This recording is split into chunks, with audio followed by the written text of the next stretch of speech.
Bienvenue dans ce nouveau décryptage. Aujourd'hui, on s'attaque à un gros morceau, la vérité, la vraie, sur la création de richesse. L'objectif ici est de poser des bases solides, surtout quand on n'a pas forcément de grandes connaissances financières au départ.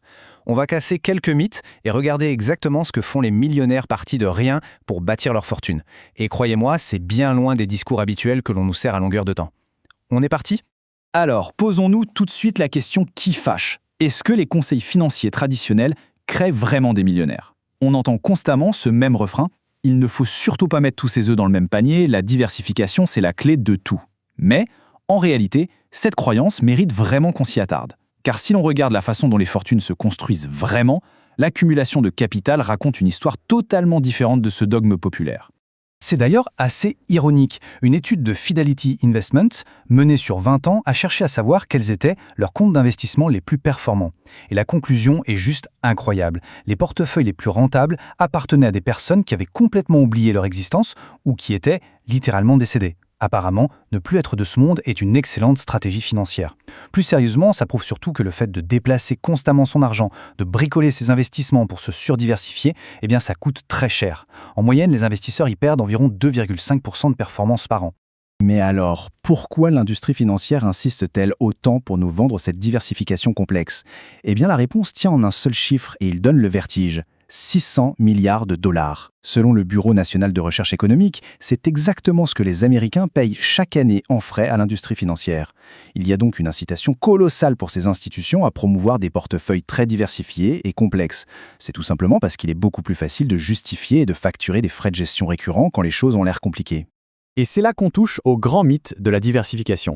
Il y a un énorme malentendu sur ce concept. Pour être clair, la diversification est un outil absolument fantastique pour préserver une richesse qui est déjà là. Pour protéger un patrimoine, c'est parfait. En revanche, pour la création initiale de richesse, pour passer de zéro à des sommes importantes, c'est en fait une stratégie terriblement inefficace.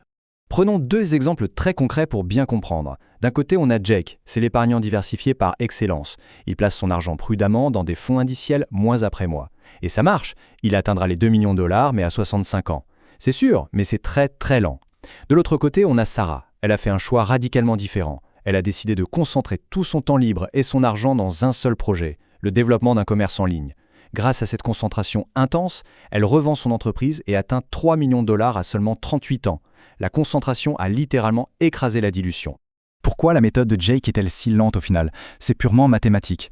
Avec un rendement boursier standard d'environ 8%, il faut compter à peu près 59 longues années pour transformer 10 000 euros en 1 million. Une vie entière quasiment.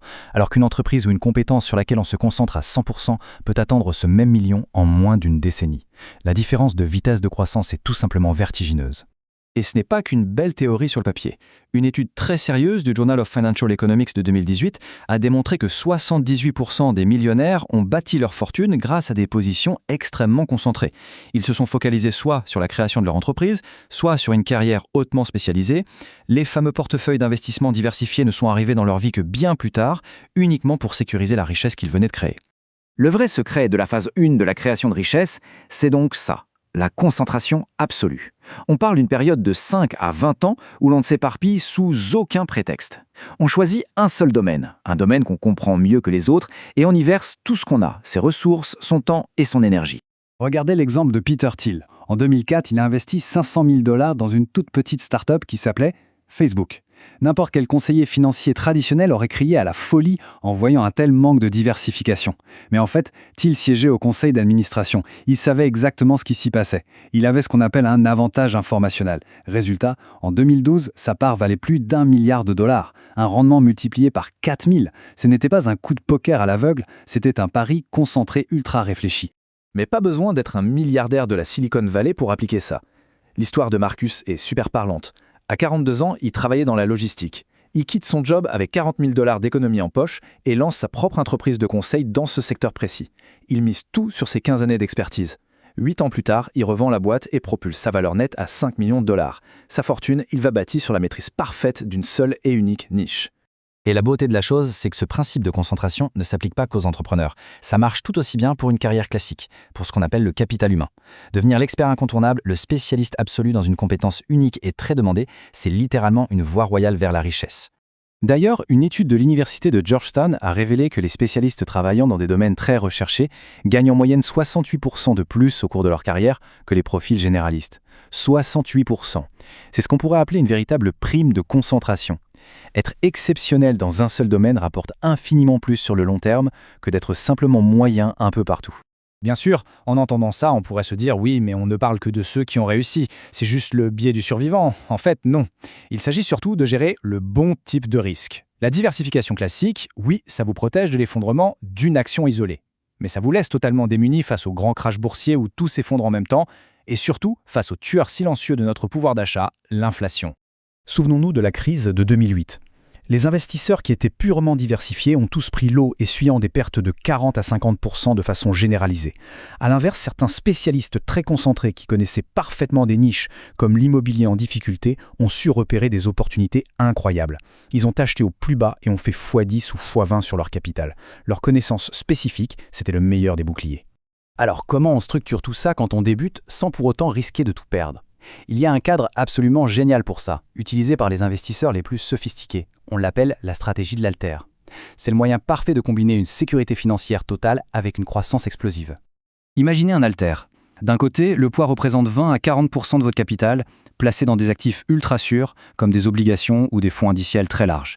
C'est le filet de sécurité pour dormir sur ses deux oreilles. Au milieu de la barre, rien, 0%. On évite complètement la diversification médiocre qui ne rapporte rien.